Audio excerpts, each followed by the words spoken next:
আপনাকে ধন্যবাদ দিয়ে ছোট করতে চাই না। ঠিক আছে ছোট বোন, আমি তাহলে এখন আসি। যাক, এই লোকটাকে সৎ পেলাম, এই লোকটাকে আমার ভাইয়ার অফিসে সিলেক্ট করব।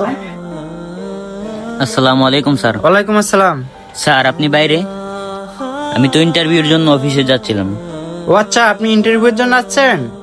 ঠিক আছে, আপনি তাহলে এখানে 10 মিনিট দাঁড়ান, তারপর আমি ইন্টারভিউ নিতেছি। বুঝলাম না, 10 মিনিট? আচ্ছা ঠিক আছে স্যার, দাঁড়াইলাম। কি ব্যাপার, স্যার তো দিকে এখানে, যাই তো দেখি। স্যার আসসালামু আলাইকুম। ওয়ালাইকুম আসসালাম, আপনি চলে আইছেন? স্যার চলে আসলাম। আপনি দেখি বাহিরে, আপনি কি ইন্টারভিউ নেবেন না? ও ইন্টারভিউ ইন্টারভিউ তো আমি আরো আধা ঘন্টা আগে নিয়ে নিছি। কি বলতেছেন স্যার? আমরা তো আসলামই মাত্র, আপনি আর আধা ঘন্টা আগে ইন্টারভিউ নিয়ে নিছেন। জি স্যার, আমি তো কিছু বুঝতেছি না, আপনি কখন আমাদের ইন্টারভিউ নিলেন? ও আচ্ছা, আপনারা জানতে চান আমি কিভাবে ইন্টারভিউ নিছি? সোহানা, এদিকে আসো। কি ব্যাপার, এই মেয়েটা না কারেন্টে শর্ট খাইছিল, ও এখানে কিভাবে আসলো কিছুই তো বুঝতে পারতেছি না।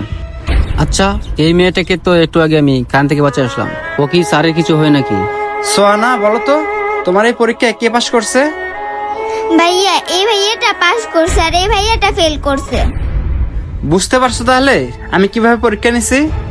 সরি স্যার, আমি না অনেক বড় ভুল করে ফেলাইছি, এই চাকরিটা আমারও খুব দরকার। সরি, আপনাকে আমি এই চাকরিটা দিতে পারলাম না, আপনি এখন আসতে পারেন। আর ভাই, আপনি কালকের থেকে আমাদের অফিসে জয়েন করবেন, ঠিক আছে? স্যার আমাকে চাকরি দেওয়ার জন্য আপনাকে অনেক ধন্যবাদ। আমাকে ধন্যবাদ জানাতে হবে না, আপনি আপনার সততার কারণে চাকরিটা পেয়ে গেছেন।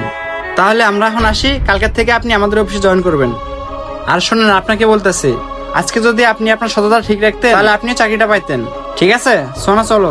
দাঁড়াও ভাইয়া, এই ভাইয়াটার কাছ থেকে আইফোনটা নিয়ে নাও। ও আচ্ছা, এই আইফোনটা দিয়ে দেন। সততার ফল আল্লাহ তাআলা ঠিক এভাবেই দিয়ে দেন। আমাদের এই ভিডিওটি ভালো লাগলে অবশ্যই শেয়ার করতে ভুলবেন না। ধন্যবাদ সকলকে, আসসালামু আলাইকুম।